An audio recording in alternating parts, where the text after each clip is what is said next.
لو انت شخص عشريني واتخرجت من الجامعة وبدأت في رحلة السعي وراء حلم الثراء والغنى الفاحش، فأكيد هتكون عايز حد أو حدة تشارك معاك الحلم ده. فالفيديو ده هو طريقك المثالي لاختيار شريكة الحياة المناسبة ليك واختيار الزوجة الصالحة اللي هتكمل معاك بقية الحياة. فلو عاوز حاجة تعيش العمر كله اتأكد ان انت بتتفرج على الفيديو ده. يلا بينا نبدأ على طول. انت مستنيني اقول لك 5 خطوات بقى تعملهم عشان تلاقي الزوجة السعيدة، وسادس خطوة اهمهم وكده؟ لا، مش هعمل كده. كان يعني كنت فات نفسي من الاخر، كنت عملت اي حاجة في حياتي.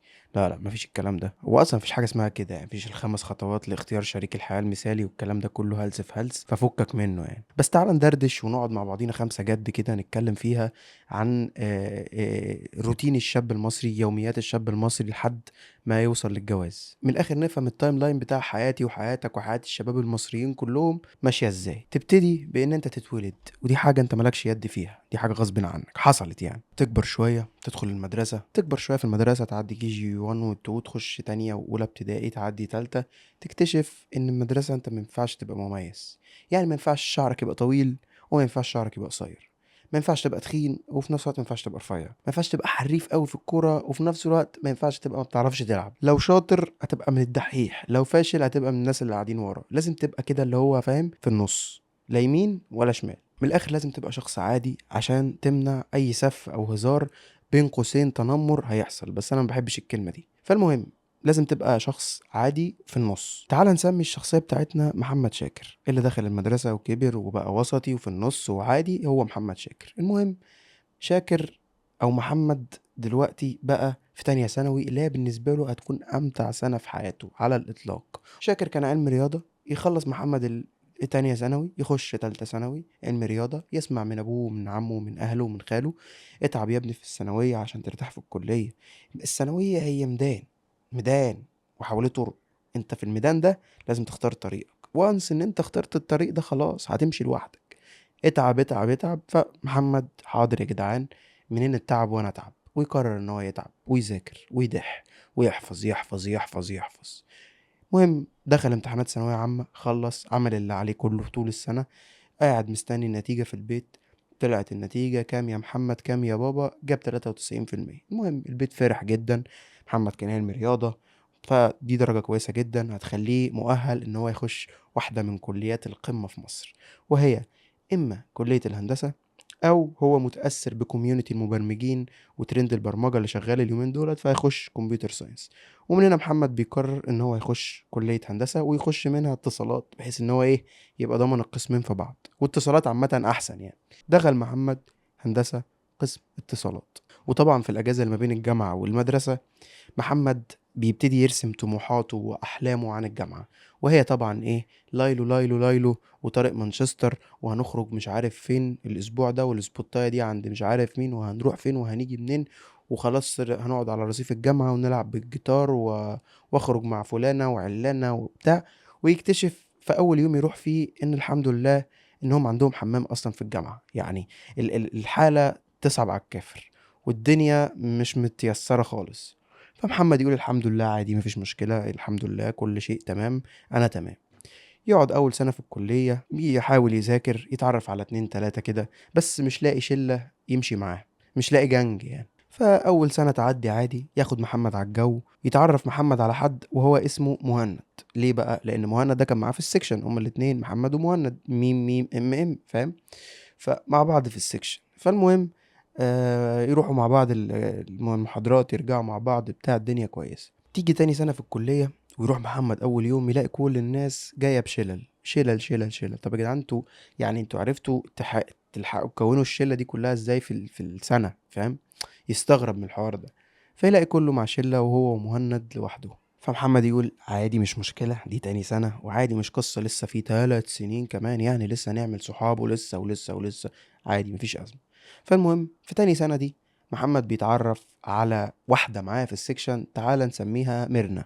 محمد بيتعرف على ميرنا بالصدفة. هي بتبقى عايزة منه قلم في محاضرة، فهو بيديها القلم، فبعدين هي بتتكلم معاه في حاجة فهو بيرد عليها، فبشكل ما بيبقوا زملاء يعني، بيبقى عارف ان في ميرنا وهي بتبقى عارفة ان في محمد. فخلاص محمد وميرنا بقوا صحاب. ماشي. بقوا بقى بيحضروا المحاضرات برضو مع بعض ساعات، بياخدوا السكاشن من بعض. بما انهم في هندسه ففي حاجات هي مش فاهماها هو بيذاكرها لها، في حاجات هو مش فاهمها هي تذاكر له، فاهم هكذا يعني. فعلاقه زملاء عاديه جدا تفضل لتاني سنه كده. المهم في آخر سنة في الجامعة، أو في قبل السنة اللي قبل الأخيرة أو الترم اللي قبل آخر سنة يعني، حصل حاجات كتيرة جدا ما بين محمد وميرنا، وهم بقوا ينزلوا مع بعض كتير بره الكلية، يخشوا سينما، ياكلوا فشار كراميل، يتفرجوا على فيلم رومانتك دراما في السينما، بس هما برضه مفيش بينهم أي حاجة. هي تكلمه وتعيط له وتحكي له عن مشاكلها مع أهلها ومع مامتها، بس برضه هما مفيش بينهم أي حاجة. هي ما بتنزلش مع ولاد غيره وهو ما بينزلش مع بنات غيرها، بس برضه مفيش بينهم أي حاجة. لحد ما محمد يقرر ان هو يروح يقول لها انا بحبك يا ميرنا. اول ما قال لها كده هي وشها جاب الوان، بس وافقت على اللي هو قاله لها، واقتنعت باللي هو بيقوله، وفعلا هي كمان طلعت بتحبه بقالها سنة ونص. ومن هنا بدأ محمد وميرنا يبقى بينهم علاقة حب، فيها بقى حب وحنية وحنان وعارف يعني، علاقة حب وعلاقة ان هم عايزين يتخطبوا بعد التخرج ويقروا فاتحة وكده في اسرع وقت ممكن. اخر ترم في الجامعة، بس للأسف طبعا بسبب احمد اخو محمد الصغير اللي اصغر منه تقريبا بخمس ست سنين كده، محمد هيلبس سنة جيش، سنة وثلاث شهور، سنة وشهرين. طبعا يعني كانت صدمة كبيرة جدا بالنسبة لميرنا، لأن هي هتستنى لسه سنة كمان عقبال ما يبتدي يبقى في بينهم حاجة رسمي. فالمهم هتستنيني يا ميرنا؟ هستناك يا محمد. بجد يا ميرنا؟ بجد يا محمد. تمام خلاص تمام. وميرنا وعدت محمد انها تستناه. المهم دخل محمد مركز التدريب 90 يوم عدوا، اتوزع على الخدمة، بقى يقف، كان عنده واسطة تقيلة فدخل في يقف في ملعب كورة، فوقف في ملاعب في ملعب كورة عادي، بيقطع تذاكر للناس وهي داخلة وخلاص، والدنيا معدية معاه فلة، وبيروح كل يوم بالليل وعادي جدا. يوم في يوم، اسبوع في شهر، في إيه السنة بتاعت الجيش خلصت، ودلوقتي محمد على الاسفلت ورجع عشان يخرج من الجيش 23 24 سنة، لسه بيبدأ حياته ومش عارف هيعمل ايه، بس الحاجة الوحيدة اللي هو عارفها ان هو بيحب ميرنا وعايز يخطبها. اول ما يخرج محمد من الجيش يبتدي كل الناس اللي حواليه اللي كانت طول الحياة مش بصاله اصلا ومش معتبرة بوجوده، دلوقتي بقت بصاله ومركزة معاه، وبيشوف في نظراتهم مش الواد ده بقاله 3 ايام مخلص جيش، هو ما اشتغلش ليه وقاعد عواط ليه؟ انت هتشتغل ايه يا ابني؟ طب هتسافر بره مصر ولا ناوي تقعد؟ هتخطب انت انت بتاع خطوبه انت، خد بالك. عامه يعني احسن حاجه ليك دلوقتي عيش سنجل، انت كده كده معكش حاجه. هتتعين فين؟ انا مش فاهم شباب اليومين دول عاملين كده ليه؟ يا عالجيل بتاع زمان، شباب اليومين دولت مش بتوع شغل خالص.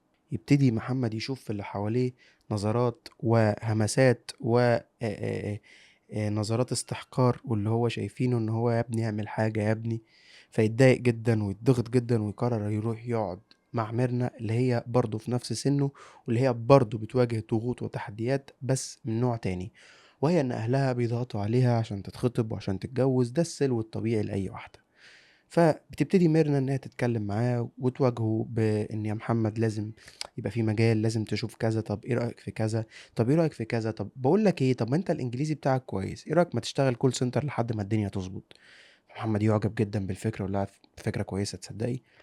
قالت له طيب بس انت محتاج تعمل سي في الاول. قال لها طب انا ما عنديش حاجه اعملها في السي في.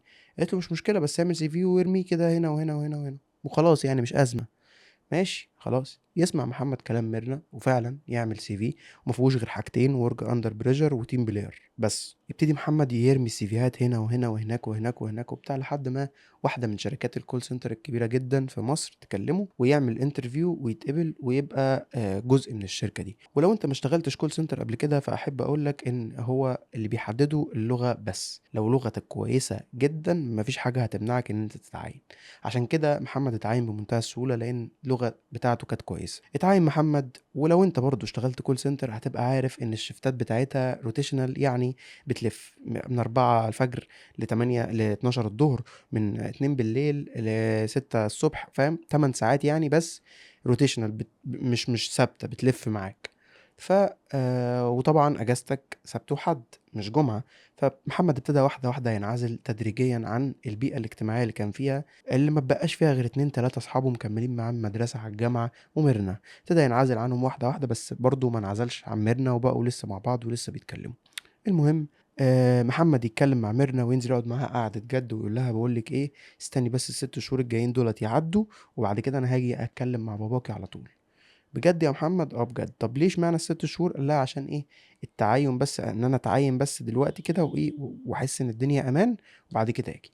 ماشي يا محمد، خلاص تمام، 6 شهور 6 شهور. مهم شهر في شهر في شهر، يعدي ال6 شهور، ويبتدي محمد يمهد لأهله، وتبتدي ميرنا تمهد لأهلها. يبتدوا هما الاتنين يمهدوا ان والله يا بابا، انا بحب دي، انا عايز اروح اخطبها. يا ابني طب ما انت اصلا انت ما عندكش حاجه يا ابني، انت شغال ايه؟ انت شغال بتاع تليفونات، مفيش استقرار، مفيش ارض ثابته واقف عليها، ازاي هتفكر تتجوز؟ لازم تتعين في شركه هندسيه دلوقتي، ها، واخد لي بالك، اللي هي ايه، تكون مستقر، ها، وبعدين تتجوز، مش العكس.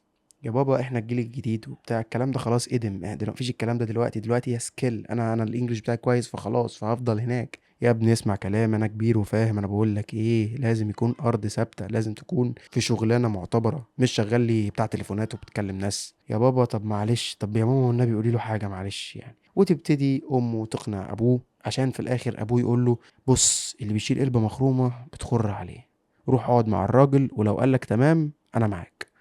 ماشي. على الناحيه التانية ميرنا تتكلم مع باباها ومامتها، وما منعش، قال لها ايه، هتقول اتكلم معاه. ماشي. حددت ميرنا ميعاد لمحمد مع باباها يوم السبت الساعة 5. جهز محمد، لبس الحتة اللي على الحبل، اتأنتك، اتشيك زي الفل. وفي المواعيد اللي بتبقى زي ديت كده، محمد بيحب يوصل بدري ويشوف المنطقة عاملة ازاي ويقعد في قهوة وبتاع، ليه طقوس كده. فالمهم راح محمد قعد في قهوة شرب الشاي. الميعاد جه قبل الميعاد ب5 دقايق، دخل محمد الكافيه، قعد. أول ما الساعة جت 5 شرب، أبوها دخله، رجل خمسيني، أصلع شوية، ماسك علبتين مرلبور أحمر في إيده، داخل، ازيك يا ابني، قعد، ولع سيجارة، لو سمحت قهوة سادة، تشرب ايه؟ شاي؟ شاي وقهوة، نزلوا المشاريب، شربوا وبتاع، وبدأ الحوار بينهم.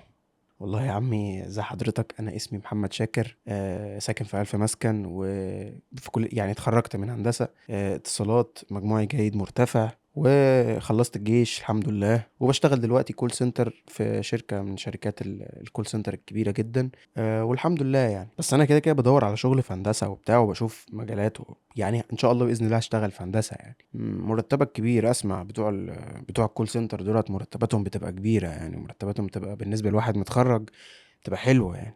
اه والله يا عمي فعلا عند حضرتك حق، المرتبات فعلا هناك كبيره يعني، ودي حاجه كويسه جدا يعني. مم، ماشي يعني، تمام تمام. بس انا عايز اقول لك على حاجه يا ابني، انت زي ابني يعني. المرتب الكتير او الفلوس الكتيره يعني مش ضامنه برضو مستقبل مضمون. يعني انت ممكن يكون مرتبك كبير، بس انت في الاول وفي الاخر شغال كول سنتر، فاهم؟ مش شغلانه، فاهم يعني؟ مش شغال في شركه مثلا كبيره ولا حاجه، لا. انت في اي لحظه ممكن تتشقلب، ممكن تضيع، ممكن حياتك تتشقلب، ممكن حياتك خلاص تبوظ وتسيب الشغل، وانت عارف يعني. انا طبعا لازم اختار لبنتي الحياه المستقره، الحياه الهاديه، الحياه اللي ما فيهاش مشاكل. اه طبعا يا عمي، بس انا عايز اقول لحضرتك ان كل حاجه بايد ربنا يعني، في الاول وفي الاخر، ما انا ممكن اكون شغال في هندسه وفي نفس الوقت يحصل حاجه فاسيب الشغل يعني، مش شرط، فاهمني؟ ونعم بالله يا ابني، طبعا انا فاهمك جدا، بس يعني انا اسف جدا في اللي انا بقوله، بس فرصه ان انت يعني بصراحه انا مش حابب، انا مش حاسس ان انت اصلا، بص انا بكلمك زي ابني، انت دلوقتي زي ابني يعني، انت في نفس سن ميرنا، ها، بنتي. فاعتبرني زي بابا، واسمع مني الكلمتين دولت، وما تزعلش، ما تتضايقش، مش عايزك تتضايق، عادي، انا كنت شباب في يوم من الايام ومريت بالظروف اللي انت مريت بيها دي. انت يا ابني دلوقتي مش جاهز للجواز خالص، انت ولا عندك شقة، ولا عندك شغلانة معتبرة وشغلانة كويسة، ولا متعين، ولا عارف انت عايز تعمل ايه، ولا عارف انت، ولا معاك حاجة اصلا. فاديك يعني، قول لي انت لو مكاني هتجوزني بنتك؟ انا مش عايزك تتضايق يعني، انا بجد مش عايزك تتضايق، انا بحاول افهمك، انت دلوقتي لسه بترسم طريق، لسه بتشوف انت رايح فين. فبلاش تضغط نفسك بجواز وبحمل وبمسؤولية، مسؤولية كبيرة، الجواز ده مش حاجة قليلة. ماشي يا عمي، خلاص، تمام. يا ابني انا مش عايزك تتضايق. طب بص، انا هتفق معاك على حاجة، انت شكلك شاب كده كويس عامة، انا حبيتك يعني. بص، انت دلوقتي هتمشي في حياتك عادي وتشوف دنيتك فيها ايه، ماشي؟ بس ما تكلمش ميرنا خلاص يعني، ميرنا ما تكلمهاش، ما تكلموش مع بعض تاني دلوقتي. لو في نصيب قدام ان شاء الله لما تتعين في حاجه كويسه، او لما تعرف انت عايز ايه الفتره الجايه، لو في نصيب ان شاء الله ربنا يسهل. خلاص ربنا يسهل ان شاء الله. خلاص تمام يا عم. اهم حاجه ما تكلمش ميرنا، انا بعاملك زي ابني وبالراحه، وانتوا في الاول وفي الاخر لسه صغيرين، لسه قدامكم الحياه كبيره. حاضر يا عمي. خلاص. الحساب يا ريس. يقوم محمد يتمشى وهو مش عارف هو رايح فين، وهو مش عارف هو عايز يعمل ايه، وهو مش عارف اي حاجه. هو بيعمل ايه اصلا؟ هو كان بيعمل ايه السنين اللي فاتت دي؟ هو ضيع وقته في ايه؟ ضيع حياته في ايه؟ خلص مدرسه، دخل جامعه، خلص جامعه، دخل جيش، خلص جيش، بقى 25 24 سنه وهو مش عارف هو عايز يعمل ايه. يتمشى محمد يمين شمال، يروح يجي، يطلع ينزل، يروح. وطبعا خلاص يعني هو ادى كلمه لابوها ان هو مش هيتكلم معاها تاني. وفي نفس الوقت ابوها لما روح منحها تماما انها تكلمه، خلاص تماما منحها تماما انها تكلمه. فمحمد قرر ان هو يسحل نفسه في الشغل اللي هو فيه، ويبتدي ياخد كورسات في مجال هندسة، ويبتدي يقدم في شركات ليها علاقة بهندسة، ولو حتى تدريب مش مشكلة، اهم حاجة يشتغل في شركة ليها علاقة بهندسة. وسحل نفسه في الشغل وفي التعلم، وفي الشغل وفي التعلم. وبعديها بسنة جات له شركة كبيرة في هندسة. ايه ده؟ طب تعالى اتدرب شهرين، انت كويس، اتعين بمرتب كبير جدا. وعرف من النت ان ميرنا اتخطبت. وبعديها بسنة كمان اترقى وبقى كبر وكبر في الشغل، وعرف ان ميرنا اتجوزت وهو لسه بيحبها. وبعد ما ساب الشغل ده راح لشركة تانية كبيرة مالتي ناشونال في دبي. عاش هناك سنتين لوحده وبيتابع ميرنا من على الموبايل ان هي اتجوزت وخلفت، وهو برضه لسه بيحبها. رجع محمد مصر وعاش هنا مع اهله، وتعرف على واحدة وخطبها واتجوزها، وهو برضه لسه بيحب ميرنا. وبعد ما اتجوزها خلف منها عبد الرحمن وزين، برضه لسه بيحب ميرنا. عبد الرحمن وزين كبروا، دخلوا المدرسة، دخلوا ثانوي، دخلوا الجامعة. محمد بقى أربعيني، فتح شركة هو واحد تاني اتعرف عليه، وهو برضه لسه بيحب ميرنا. ابن محمد الكبير كبر واتجوز وخلف، ومحمد دلوقتي بقى شخص ستيني، العمر مر بيه. ومحمد اللي كان شاب من يومين بقى رجل ستيني دلوقتي في منتصف الستينات، قاعد مع حفيده عدي، وقاعدين بيتكلموا. فعدي بيسأله ايه اللي انت كنت بتعمله وانت صغير يا جدو؟ فمحمد بيقول له انا كنت اعرف واحدة، كنت انا وهي بنتمشى وبنخرج وبنروح وبنيجي، وبنقف على عربيات فول ناكل، وبعد كده بنروح نقف على عربيات كبده وسجق في وسط البلد ناكل، واقول لها انا معيش فلوس ادفعي انتي، وندفع. كنا قصة صداقة عظيمة جدا، وكنا قصة حب أسطورية جدا. فعدي يقول له طب يا جدو انت اتجوزت تيتا ليه؟ ليه ما اتجوزتهاش؟ يعني ليه ما اتجوزتش ميرنا؟ انت لسه لحد دلوقتي بتحبها. فمحمد يبص له ويقول له النصيب. دي قصة من وحي الخيال تماما، لا تمت لأي واقع بأي صلة، ومش حقيقية، هي أنا لسه مألفها عادي يعني. بس القصة دي باختصار 60% من المصريين عاشوها، إذا ما كانش أكتر من كده بكتير. وأنت ممكن تكون عشت منها جزء، وأنا ممكن أكون عشت منها جزء. لو أنت شخص مصري فالقصة دي بالنسبة لك هي سيناريو الشائع الأكثر تكررا، لدرجة إنها بقت مقولة إن حب الجامعة ده ما بيكملش، ومن النادر إن هو يكمل، ومن النادر إن هم يتجوزوا، ولو اتجوزوا هيتطلقوا. فاهم؟ بقت مقولة، بقت حاجة ثابتة خلاص. وانتوا لسه صغيرين دي أكتر حاجة بقى مستفزاني في القصة دي كلها. لسه صغيرين إزاي؟ 22 23 24 سنة، فين الصغيرين يا جدعان؟ صغيرين فين يا جدعان؟ وليه اول ما بخلص جيش بكبر يعني؟ ليه انا ببقى في طول سنين الجامعه لسه في الجامعه ولسه بتاع وبتاع، اول ما اخلص جيش ايه ده انت كبرت مره واحده؟ ايه يا جدعان؟ ليه اشمعنى؟ يعني مش فاهم ليه بعد الجيش بتستنوا مننا توقعات وبتستنوا حاجات، والناس كلها بتفضل قاعده بص كده، ها هتعمل ايه؟ ناوي على ايه؟ رايح فين؟ جاي منين؟ ليه يعني؟ ما كل واحد يركز في حياته، ولو عايز تكبرني مش تستنى اما اخلص جيش وتقول ان انا كبرت. لا، وكله رافع سقف التوقعات بطريقه غريبه جدا جدا جدا.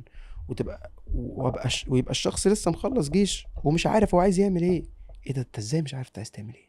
ازاي؟ طب والكارير والنجاح والحياه ازاي؟ بقول لك ايه، خد كورس اسباني، اتعلم برمجه دلوقتي. البرمجه هي الحل، لازم تدخل فلوس بالدولار عشان تعرف تعيش. دول الثلاث مواقع للاي اي هيفيدوك في رحله تعلم البرمجه. اتعلم مهاره، ادرس لغه، سافر بره مصر، خد تجارب، اقعد مع اهلك، استقل بنفسك. بص ابوك برضو لازم يساعدك، لازم تعتمد على نفسك، متطلبش مساعده من حد. تسمع كميه حاجات من الناس اللي حواليك كلهم، اللي هو يا جدعان والنبي ما حدش يتكلم، ما مش عايز حد فيكم يفتح بقه، يعني ما حدش ليه دعوه. اما انا انسان فاشل، انا انسان ضايع، انا انسان مش عارف انا عايز ايه، بس انا هعرف انا عايز ايه ازاي؟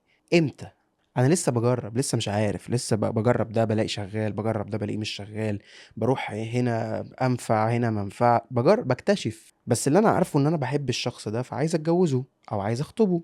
عادي ممكن، يعني حق البيولوجي الطبيعي ان انا اتجوز.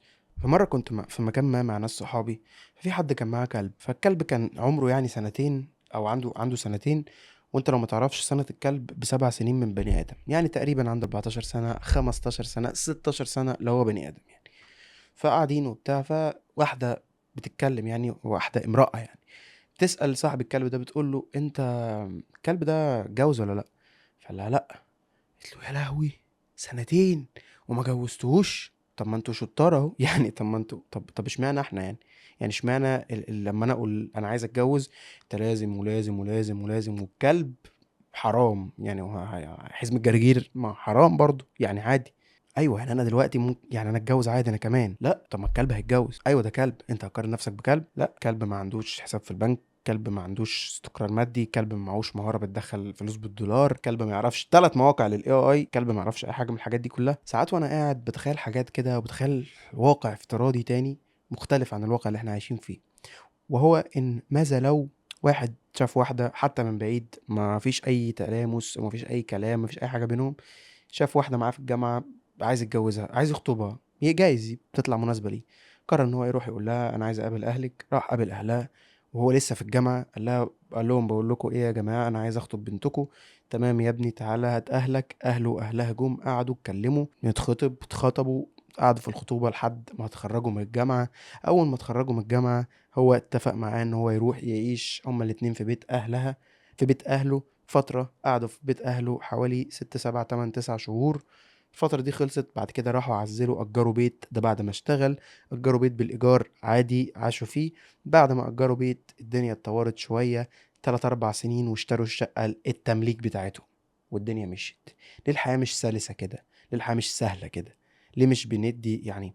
هنا هو معهوش حاجة، بس ليه ربطنا الجواز اللي هو حاجة أساسية لاستمرار الحياة بالفلوس اللي هي حاجة موجودة دلوقتي بس ممكن ما تبقاش قدام، وممكن العكس؟ ولو الدنيا سهلة وبسيطة كده، مش هيكون في مدخل للشيطان خالص في أي دماغ واحدة أو دماغ واحد أو أي حاجة من الحاجات دي، والحاجات اللي من النوع ده هتقل جدا. وقتها كله هيكون سلس وسهل وبسيط، والدنيا هتكون كويسة، والمشاكل هتقل، والدنيا هتبقى أسهل. وعامة احنا ما ربطناش بس الجواز بالفلوس، لا، احنا ربطناها بحاجات تانية حرفيا حرفيا ملهاش قيمة. زي الشبكة هتجيبها بكام، الخطوبة علينا والفرح عليكم، بس الفستان لازم تشتريه من المكان الفلاني، صاحباتي اشتروا منه وانا مش اقل منهم. كل ما تتكلم ترد عليك هي او اهلها، انا مش اقل منهم. فعشان تتجوز في ظل الوقت اللي احنا عايشين فيه دلوقتي ده، تعالى نحسبها كده حسبة ورقة وقلم.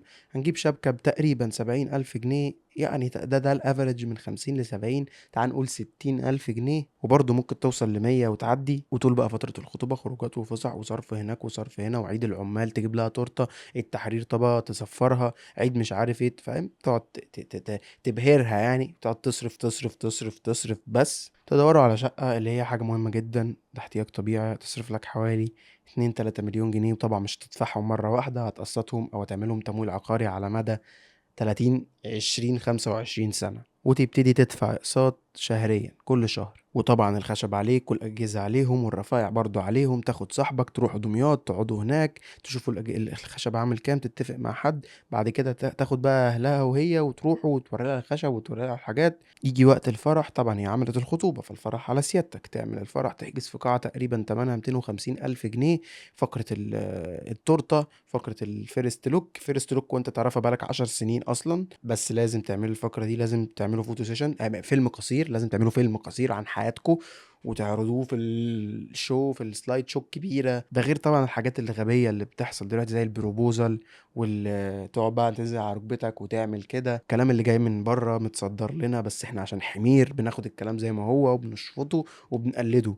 مع ان في حد قاعد في البيت المفروض تروح تخطبها منه، مش تعمل لها كده وتقعد على ركبتك وخلاص يعني. تعمل بقى كل القصص دي كلها، وتقعد تصرف تصرف تصرف تصرف، وتجيب ده، وتجيب ميك اب ارتست، وتجيب فوتوغرافر، وتجيب فيديوجرافر وتجيب مونتير وتجيب موشن جرافيك ارتست وتجيب 3 دي ارتست، فاهم، تعمل ايجنسي، فاهم. المهم تخرج من الليله دي كلها دافع تقريبا 4 مليون جنيه بالشقه بالعفش بالمهر قول 5 مليون جنيه بكل حاجه، اللي هو انت ممكن مستريح توفر منهم مليون ونص مستريح عادي جدا. وطبعا لو اهلها محكمين دماغهم ومحكمين رأيهم على حاجات، هيقولوا طبعا المقولة بتاعت احنا بنتنا ما تسكنش في إيجار. ليه ما تسكنش في إيجار؟ مش فاهم ايه الفرق. يعني هتبقى متعرية لو سكنت في إيجار؟ ما تسكن في إيجار لحد ما تجيب فلوس وبعد كده نجيب شقة بتاعتنا. ليه أنا أبقى لسه متخرج ومخلص جيش وأجيب شقة ملك؟ ما أنا معيش فلوس. اللي معوش ما يلزموش. ما يلزموش إيه؟ ده احتياج طبيعي بني آدم. يعني إيه؟ مش فاهم المنطق، مش فاهمه. واللي يقول لك احنا دي عاداتنا وتقاليدنا، ما دي غلط. عادات وتقاليد غلط. يعني فين الصحة في كده؟ فين الصحة لما يبقى واحد لسه متخرج ومفروض يدفع 5 مليون جنيه عشان يتجوز، اللي هو احتياج طبيعي اصلا؟ طب ليه؟ طب ما طبيعي بقى الواحد ده هيروح يشوف حاجة تانية يعملها، يروح بقى ينزل يصاحب دي ويصاحب دي ويخرج مع دي ويخرج مع دي ويقعد هناك ويقعد في العربية مع دي ويقعد في العربية مع... طب ما طبيعي يعمل كده. ما هو مش متوفر له طريقة اسهل من دي ان هو يعملها. وطبيعي الشياطين تكتر وتخش جوه دماغ ده ودماغ دي. ما طبيعي برضه. ما الدنيا مش سهلة، الدنيا مش سلسة، مش بسيطة. لا احنا لازم نصعب، بس لازم نتفزلك، لازم نشغل دماغنا. لازم انت هتعملها كده بالسهل؟ لازم تجيب لي الخاتم في ميه اشربه ابلعه اصلا، مش تحطه في التورته كده انت عادي كده. ايه ده؟ ايه يعني ايه مديني الخاتم في ايدي؟ يعني فين الكرياتيفيتي في الموضوع؟ كل ما تبقى كرياتيف اكتر كل ما تبقى جامد اكتر. وطبعا لازم بقى بعد في الفرح طبعا دخلة العريس ودخلة العروسة وطقم اصحابها وطقم صحابه، ونرقص بقى ايه واشوح الكبده وزميلي فاهم. لازم بقى الحاجات دي كلها. كل ده لا يعني مش بيشكل اي حاجه يعني. الحاجات المهمة أصلا إحنا ما قلناهاش في نطاق الفيديو ده خالص، فاهم. الحاجات المهمة بقى اللي بجد المفروض نركز فيها ما قلناهاش. ومع احترامي لأي واحدة أو أنثى بتتفرج على هذا الفيديو، فمعايير البنات يا جدعان بقت انستجرامية بحت. معايير انستجرامية واحدة، كلهم عايزين نفس الحاجة. كلهم عايزين البروبوزال الفشيخ. كلهم عايزين مفتول العضلات والشخص الفورمة الحنين الالفا ميل، فاهم. كلهم عايزين نفس النموذج الانستجرامي، مع ان ده مش موجود في الواقع. تحس ان المعايير بتاعتهم بقت معايير مخرج سينمائي مهووس بالصورة. اللي هو ايه؟ اللي هو الصورة دي هتبقى هنا احلى ولا لا؟ بمعنى الفريم ده كده كويس ولا لا؟ اتقدم لي في حفلة ولا في سينما؟ لو في سينما فالفريم ده احلى، فاهم. تحس ان هي حرفيا كده اللقطة نفسها هتبقى عاملة ازاي، حتى لو مفيش قصة في اللقطة دي، بس اللقطة اهم حاجة. اللقطة الفيجوال اهم حاجة عندي. وتحس برضو ان كل الافراح والخطوبات شبه بعض، كلهم شبه بعض، مفيش جديد خالص، كلهم نفس كل حاجة. يعني هم كلهم كرييتيف كده كده، وكل اللي بيتقدموا بيعملوا بروبوزال كرييتيف فشخ. كل ده كرييتيف لدرجة ان العادي بقى هو الكرييتيف اللي بجد. الواحد يروح يجيب تورته ويروح يجيب البتاع الخاتم ويروح لواحدة يخطبها. ده بقى الكرييتيف جدا في العصر اللي احنا عايشين فيه ده. ان كل واحد دلوقتي بقى فرحان بخطيبه، فرحان بخطيبته، ويا لهوي بقى لو فرحان بمراته، يا لهوي. يعملوا محتوى على النت ويشوفوا بقى النهارده واحنا بنتخانق، وشوفوا النهارده واحنا فرحانين، وشوفوا النهارده عملت فيها مقلب ومش مصدق ردة فعلها، وده مش عارف مين ومين اتطلقوا. ازاي هتتجوزوا بعد كده؟ ما اتجوز عادي. مش فاهم. ما اتجوز، ايه المشكله؟ يعني ما يولعوا ما يتحرقوا بجاز، انا مالي. وانتوا ليه بتحرقونا بتدخلونا معاكم في القصه دي؟ ما تخليكوا يا عم في حياتكم وفكوكم من الانترنت بقول لكم اقطعوا سلك الواي فاي. يعني مش فاهم. لا لازم نبين حبنا قدام الناس، لازم نبين كرهنا قدام الناس، لازم نبين الكوميديا اللي احنا بنعملها في بعض قدام الناس عشان دمنا خفيف قوي. اه جوزي دمه خفيف قوي ومراتي دمها خفيف قوي، لازم نبينها قدام الناس. لازم نبين لما نزعل قدام الناس. طب لما زعلنا هنتصالح ازاي قدام الناس؟ برضو لازم تبان. لما نتطلق هنعمل ايه؟ هننزل بيان رسمي اعلن انا طلاقي من كذا، على اساس ان انا خالد مختار. المهم دي ليها فيديو تاني. انا اتسحلت هنا، انا مش عارف الفيديو ده بيروح مني. يعني انا بحس ان انا برتجل السكريبت هنا، بس انا برتجل. انا كل اللي انا بقوله ده ارتجال عامه يعني. المهم بدل ما نرتجل، ان الدنيا كل ما بقت بسيطه وسلسه كل ما بقت اسلس واحسن. وكل ما بقت بينكم انتوا الاتنين بس من غير ما تدخلوا اي حد تاني حواليكم كل ما بقت احسن. وكل ما الاهل قللوا الحاجات اللي بيطلبوها والبنات قللوا المعايير الانستجرامية ومسحوا الانستجرام اصلا، كل ما الحياة تبقى احسن واسهل، ومش هيبقى في مكان للشياطين انها تنتشر في وسط الناس. وكل ما سهلنا الجواز واهتمينا بالبني ادم باخلاقه بدينه بتربيته باصله بنشأته، مش معاه قد ايه فلوس ودارس في جامعة ايه كل ما اهتمينا بالحاجات الأساسية الأصلية اللي فعلا بتبين معدن البني آدم، كل ما الدنيا هتبقى أحسن، وكل ما الطلاق هيقل، وكل ما الدنيا هتبقى كويسة، وإنه باين عليه إن هو طموح، فمعنى كده إن هو هيعرف يجيب فلوس في المستقبل. مش لازم تكون معاه دلوقتي، بس هو هيعرف. أنا هديله بنتي، فأنا حاسس إن البني آدم ده معدنه صح، معدنه كويس. ده مش معناه ان احنا ما نبصش للماديات، وان لا هو مش يسكنوا في عشه، ده مش قصدي خالص. بس انا قصدي ان احنا نسهل الدنيا. معوش يسكن في شقه ملك ايجار عادي، يعني ما فيش اي مشكله. انا عارف ان فكره ان هم يسكنوا مع اهله او اهلها دي فكره ممكن تضايق بعض اللي بيتفرج، بس طب ما يسكن مع اهله فتره، ايه المشكله؟ ما يعني ايه المشكله؟ ما يسكن يا عم 3 4 5 6 شهور بالكتير، وبعد كده يا عم يأجر شقه. فيها ايه يعني؟ عادي. ده وجهة نظري الصراحه. من غير بقى ما تخلي الشباب تشد في شعرها وتفكر تعمل ايه، وتيجي تفكر في الحسبه دي، تكتشف ان في 5 6 مليون جنيه جواز. فعلى ايه يا عم؟ انا هو انا اصلا معايا حاجه؟ هو انا اصلا عارف انا عايز اعمل ايه؟ خلاص يا عم بلاها جواز، احنا نعيش مع بعضينا، ومفيش احسن من السنجله، وصاحب واعيش وصاحب واعيش، واعمل ذنوب هنا واعمل ذنوب هناك. احسن من كل ده ان احنا نسهل الدنيا على الناس. خلاصة الكلام في الفيديو اللي حود مني ده، اللي مش عارف هو هيبقى بيتكلم عن ايه بعد كده، ان المناظر الزايده مش معيار لاي حاجه. الافراح المبهرجه اللي بنعملها، اللي هي في الاول وفي الاخر حرام، مش حاجه ثابته. ممكن ما نعملهاش عادي جدا. بكام شبكه، بكام مهر، مش حاجه ثابته. عادي ما نعملش خطوبه. عادي اننا في بدايه حياتنا نسكن في شقق ايجار. عادي اننا كاهل ما نقيمش بنتنا بالفلوس، لان هي مهما زادت هتفضل رخيصه. انا اسف في الكلمه. تصعيب الجواز في مجتمع منهار ما هو الا بدايه نهايه لناس كتيرة جدا على مدار ال40 سنة الجايين. رسالة للأهالي وللبنات: يا جدعان سهلوا الدنيا علينا، لأن أصلا إحنا مش طايقين نفسنا، وكله مش طايق نفسه، وكله قرفان، وكله شايل الهم من بدري. أعتقد إن ده الجزء الأول من الفيديو اللي أنا مش فاهمه، يعني أو الفيديو اللي أنا مش فاهمه وحود مني قوي. ف قول لي كده في الكومنتات، لو أو قول لي رأيك مبدئيا في القصص اللي احنا اتكلمنا فيها في الفيديو ده، وقول لي لو الكلام ده عجبك ممكن نعمل أفكار إيه تاني بهذا السياق الاجتماعي، و... ونتكلم يعني مع بعض في الكومنتات. بس وبكده تكون وصلت لآخر هذا الفيديو. أشوفك في الفيديو الجاي ده، لو أنت قررت إن أنت تكمل وتشترك في القناة وتكمل معايا الرحلة بقى في اليوتيوب والإنترنت وكده، ونعمل حاجات وبتاع. وفي الآخر الحمد لله إن ربنا خلاني قادر أصور هذا الفيديو. أنا زياد، سلام.